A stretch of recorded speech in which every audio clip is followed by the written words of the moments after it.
So first I started off with this Strathmore, I guess it's called a visual journal. It's pretty heavyweight. I mean, this is thick cardboard, and the paper itself is almost like a Bristol board. You can see that? Okay, cool. So that's what we're gonna do our official pieces in, but I'm gonna sketch out our ideas. Some old traditional computer paper with this just normal graphics. This is a Pentel mechanical pencil. It's just, I don't know if you can see the size there. It is 0.3, so it's very fine lead. Otherwise, I'm gonna try to use primarily just some basic writing pens. So I got a Pilot, a Zebra, G3. This is just a cool roller ball that I got from holiday shop. And then these are just some precise fine point ink pens. So I'm going to use those primarily. Well, hopefully primarily. Otherwise, I'm going to use some Faber-Castell Pitt pens, artist Pitt pens. I'm going to use an assortment of Microns and Prismacolor Premiers. I'm going to give myself some colors in there, as well as using these ones. Sorry, I got a bunch of these lying around. Then also, I'm going to give myself some gel pens for possible color pops, and also these black ones here that I can use as well. I'm going to use a metallic marker just to give myself that option too. We'll see how that works out. And then for a little more permanence and bold lining, deciding if I decide to go outline, I got some fine point Sharpies. And then for large black areas, instead of doing India ink, I've got some real big Sharpies. So, cool. We're going to take that, and I'm going to grab those, my eraser, a bridge, and the tractor, and let's start sketching some ideas. Let's get into it. So for the first one, the prompt for the day was ring, and I chose to go with a onion ring as the design. I thought it was a pretty unique idea. I loved the composition I did. I love the old man's face in the hamburger bun. I wanted to do a lot more, but part of the thing that I was afraid of was time management. And at the beginning, I was definitely using my time ill-advisedly. This was a lot of hatching. Maybe you'll see a degradation of my effort that I put in each one of these as we go along. Autumn always excites me. It is my favorite time of the year, my favorite season. It could be because of Halloween, because of the weather change, as my birthday is always the second week of October. I also am a big fan of horror, and it's the one time of the year where you can kind of let your freak flag fly, if you will. Gosh, that's a tongue twister. Even in this video, while I'm filming it, I'm wearing a Nightmare on Elm Street shirt. Day 2, I was doing a little reflecting on myself, because I guess my birthday coming up. This is a pretty personal piece. I have a background in music as well as in the arts, and also involving my cat there, Jeeves. And I just really like this piece as well, and might expound and add other things about myself personally within the head cavity if I ever redid the drawing. The one thing I was not impressed with was my attack on anatomy. If we kind of position these skulls in a very similar direction, what you can see is it looks like I bisected the cranium right here and took this frontal lobe off, when in fact what I was trying to do was make it look like this whole top was a level plane. So what I should have done in retrospect was taken right here at Jeeves's little paw and made that curve more acute. I might reevaluate that again and do something with that in the future, but I really did like this idea. Again, I was slower with this one and let the ink dry in between levels, and I started playing more with this gray Prismacolor marker. I really enjoy the smoothness of its application and the way it layers on top of itself, giving me shading gradients. The colored gel pens that I use for the paint or color coming out of my head, I think was pretty cool as well. I like the perspective on the paintbrush as well. Overall, really impressed with this piece. By day 3, I was feeling good, the ideas were flowing, but we had to pack and go out of town. This gave me an opportunity to kind of go and see my family before my birthday. While in the car, I thought about Inktober ideas as far ahead as I could and kind of plotted them out in my mind. After a 10-hour drive, I wasn't really feeling like staying up and working too hard, but as soon as we got to the hotel, I sat down and I put this together. Overall, I actually liked the idea. I was doing a play of a carrot on a stick. It's a play on death and the 4 horsemen of the apocalypse. I'm not very familiar with horse anatomy, so I thought this was a pretty good attempt at it. I think overall it looks cool, except for he kind of looks like he's standing up and fighting, and I heard some criticism from people that were like, why is that horse standing up wearing a shirt? Some people made some BoJack Horseman jokes. So maybe the angle I would work on as well, the perspective on the horse. But the red marker, I think, did a disservice to the mouth of the horse. But otherwise, I like the idea. I got to sleep. And when we woke up the next morning, I was kind of concerned that I would not have time to get to Inktober day 4. Freeze was the prompt. But as you know, you get around family, there can tend to be uncomfortable silences, so the detail kind of went back up on day 4. I better collect. Actually, this is probably my favorite piece of Inktober. It took me a little bit of time, a lot of gel pen work, just 2 Prismacolor Premier brush pens of 2 different green colors that I used to help out the background. Otherwise Sharpies, and I believe this was a Pilot and a Zebra pen that I used, but this was, one of my favorites. The texture that the souffle gel pen gave, I think, is just phenomenal as well. So here's Johnny! And not a bad likeness of Jack Nicholson, but I would like to maybe redo this one at some point, maybe on canvas.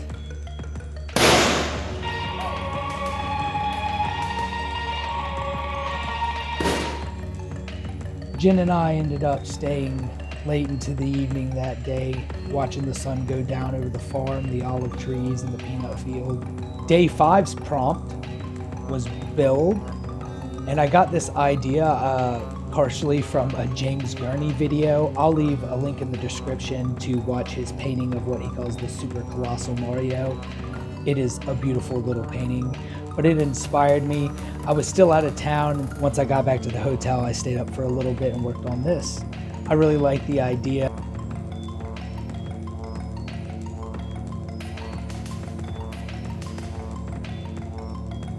And this gives me some idea of something I might want to try again as well. I was really impressed with a lot of the ideas that came out of Inktober, and I think that's what Jake Parker's goal was as well, was to also show that you can be inspired every day if you just work. Day 6's prompt was husky.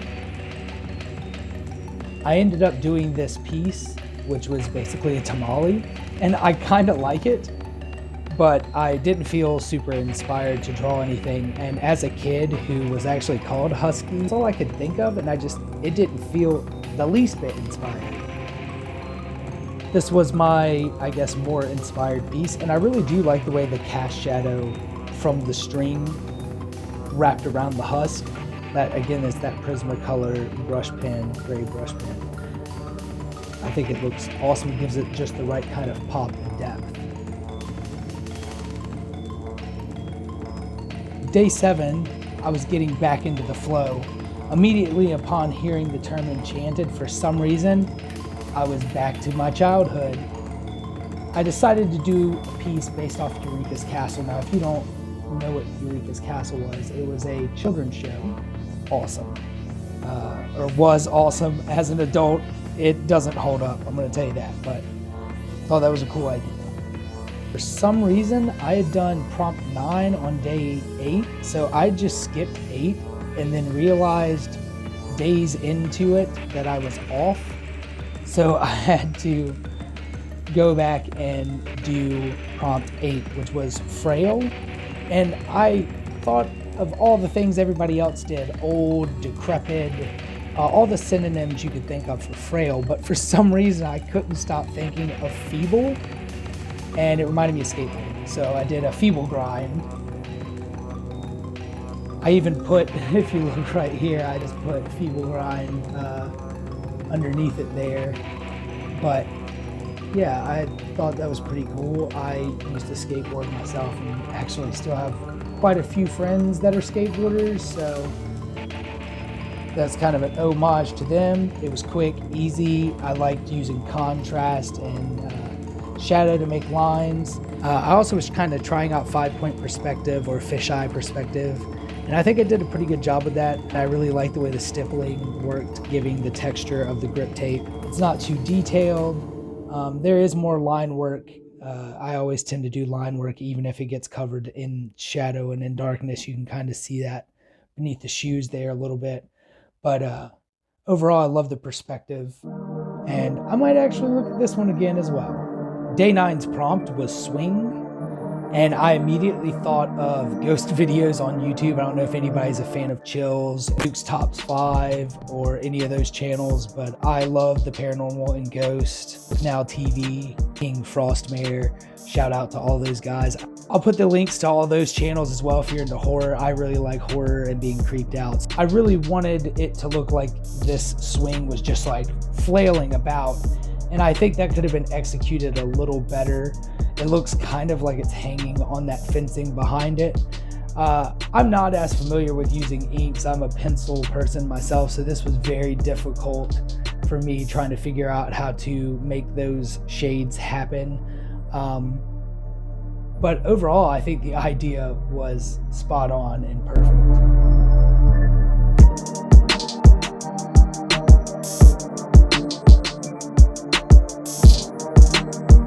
Day 10's prompt was pattern.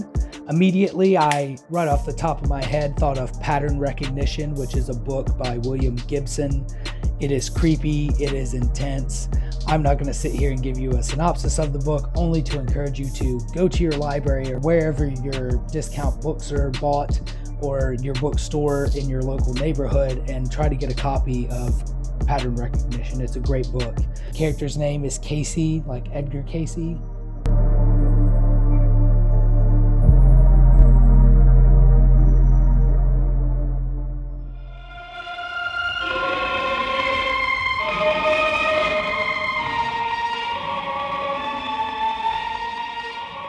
I would like to figure out how to do this lighting better. I also intended to put her leather jacket hanging off the back of the chair. That's something that she is referenced in the book as wearing all the time, as a leather jacket. I don't know how to explain it without giving a book review. Just go read it, it's awesome. Day 11's prompt was snow. Again, I decided to go with ghost theme.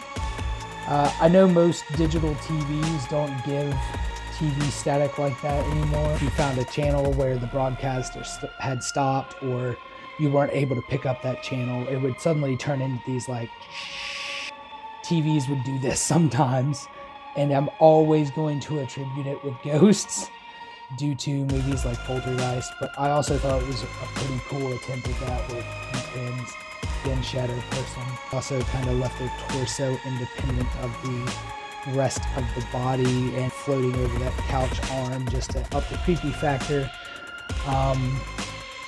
Again, another success in my mind.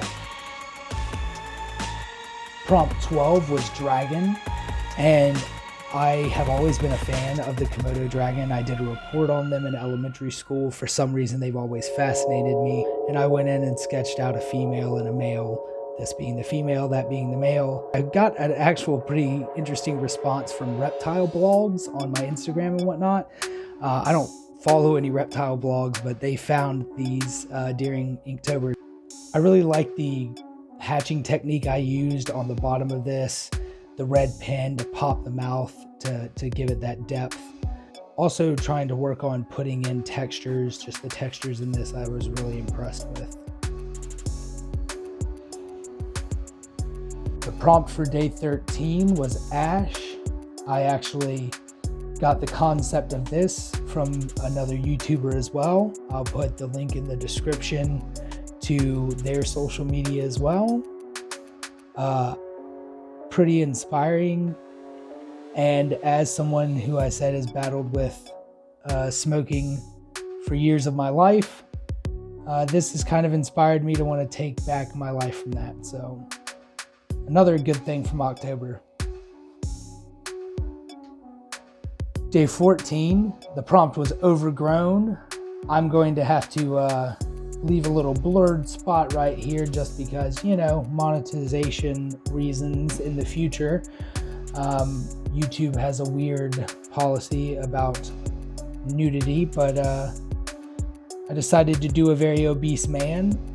I myself used to be very obese. I lost about 100 pounds in the past couple of years. So this was kind of also a reflection on me. This Inktober turned out to be kind of like a journal for me. Day 15 was Legend. I again thought of a book, also a film. You might have seen the version with Will Smith. The version I was familiar with was actually from the 70s. And I was familiar with the book as well, which is about vampires, and I just have the main character there fighting vampires. I guess they're vampire-like creatures. Maybe spent a little more time on detail than I wanted to, but I like the idea and the flow of action there. It seemed pretty well done. I also was impressed with some of the more minor details in it.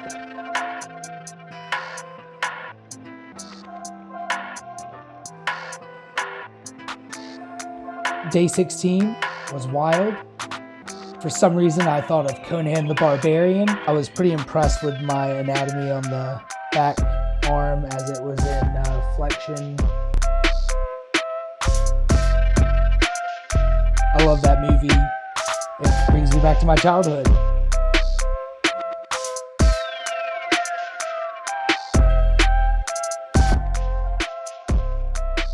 Day 17's prompt became my most popular post of Inktober. It was ornament. And my social media would tell me that people like this most of all the stuff that I do.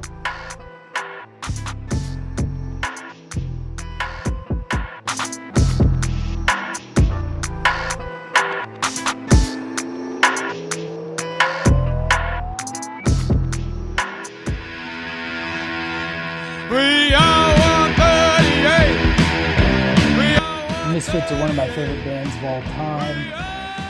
They are a horror punk band if you're not familiar with them. It's kind of like a mixture of punk and rockabilly. Their aesthetic is really cool.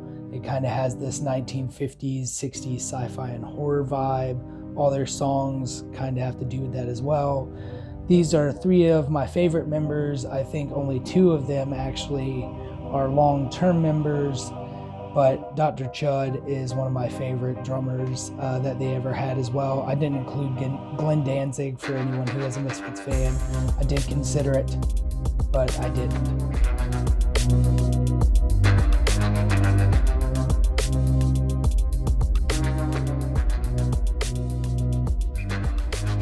On day 19, the prompt was Sling, and actually I'm half Native American, and when I think of the word sling, I actually think of the weapon, the primitive weapon. That's typically the first thing I think of. So I just did that. I did two Native American guys out using slings. I was not impressed with the way this guy's loincloth kind of shifted. It looks like he's sliding off of his butt there a little bit. Otherwise, I was fairly successful, I feel like, in getting the anatomy of how centrifugal force works.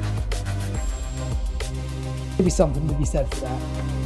With the prompt tread on day 20, I wanted to go back to some of the things that I was trying to do at the beginning of the sketchbook, which was like playing with perspective, foreshortening, and I tried to put a truck behind some crime scene detectives, and I think it illustrates exactly what I wanted it to, but I don't know what this tire is or how it's related to this truck. It was a failure on my part of making it discernible what exactly is going on in the picture in that way. It could just be a random tire. I don't know. I don't think it really takes away from what I was trying to accomplish, but kind of a letdown.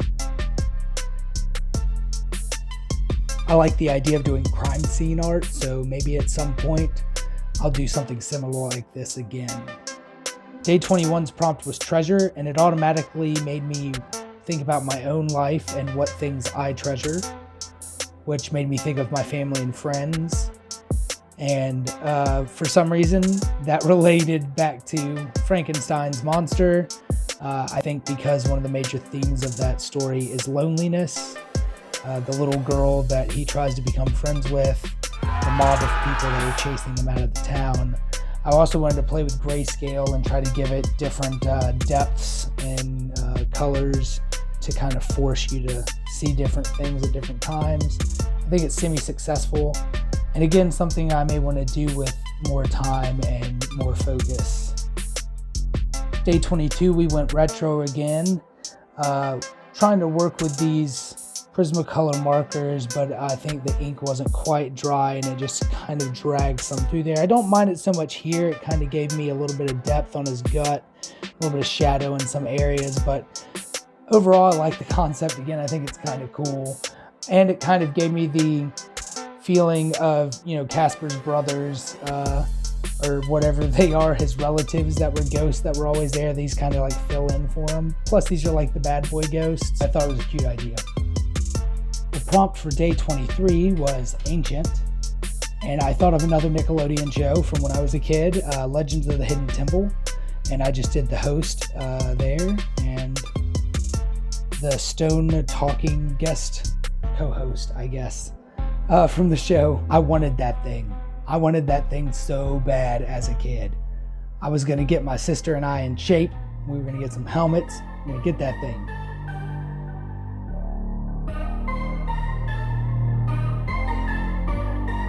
Just did a quick portrait of Dizzy Gillespie, the jazz musician.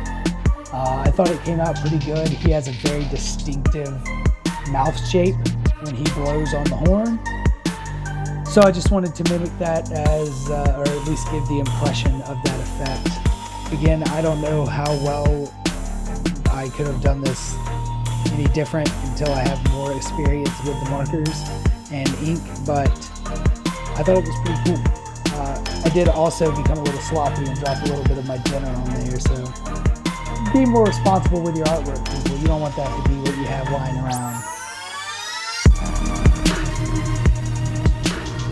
And of course, because I shut that notebook, I messed this up as well. Now, I could probably go in here with this X-Acto knife. Yeah, so I did a thing for Reese's Cups as well. Tasty is the prompt for the day. So, yeah, no wrong way to eat a Reese's. But again, because I was a slob, I made a mess of my notebook, and because I wasn't swatching out all my materials, we can see I started to have some bleeding problems as well, which we'll get to here in a minute. I like the idea though. I might do this again, clean it up, do it with a better script. This was just, it was fun. I had a blast, but good gosh. Day 26 prompt was dark, and I thought of Justice League Dark and Constantine, so I did a little play on John Constantine, lighting a cigarette in the dark. If anybody's a comic book fan, to you guys, we will definitely be doing more comic book art if we do fan art, because I am a comic book fan myself. But I thought this was a pretty cool idea, and that gel pen did a great job highlighting and giving off the effect of flame. Day 27's prompt was coat. This is also probably one of my favorite pieces from Inktober. I did a crime scene as well, It looks like somebody got injured, and for one reason or the other, who knows, their body is resting at the bottom of a tree in a wilderness. Considering they're wearing a coat and that there's a flower blooming, we can guess that some time has passed as well. I really like the story that I told here. My line work, I think, is pretty good. The choice of color for dramatization and for composition. I really think that this was probably one of the most successful pieces, but isn't my favorite. It is in my top favorites.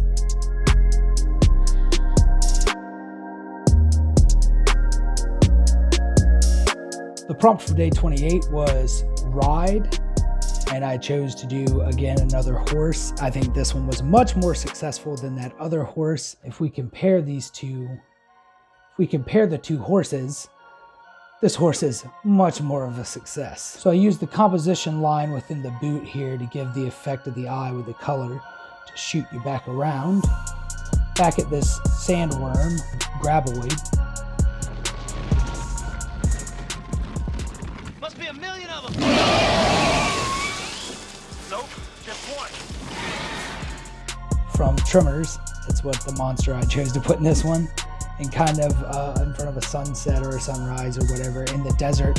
And the one thing I don't really care for in this is the fact that you can't really discern that his gun is strapped on there, and I wanted to make that pop out somehow. Otherwise, I think it's a success. I really like the shading and the shadow in this. As it got closer to the end of the month, I found that the pieces became more and more intensive. I wanted to work on them more and more and give up more and more of my time. Day 29's prompt was injured. This is my favorite piece in the whole thing. The idea actually came from a water stain in my driveway. It had rained a couple of days before, and some water was slowly drying up in my carport. And I took a picture of the stain, and I used the bottom of that, kind of reminded my girlfriend of a cat shape. And then I realized it looked like it had really long legs, and it looked like it had a sad moon behind it. So I used that to inspire this piece for Inktober. By far the most work I think I put in on any of them, outside of maybe the Jack Torrance for Freeze in day 4. But I really like this piece, and I definitely am going to go back and do another piece with this at some point. Maybe make it more creepy and more lowbrow. We're almost done here, guys. Thanks again for watching this video, giving it a like, a comment, and share. I hope you are getting something out of each and every video that I bring you. If you are, please subscribe, hit that bell icon. That way you can get your updates from YouTube, and you can be clued in on all the things that I'm doing.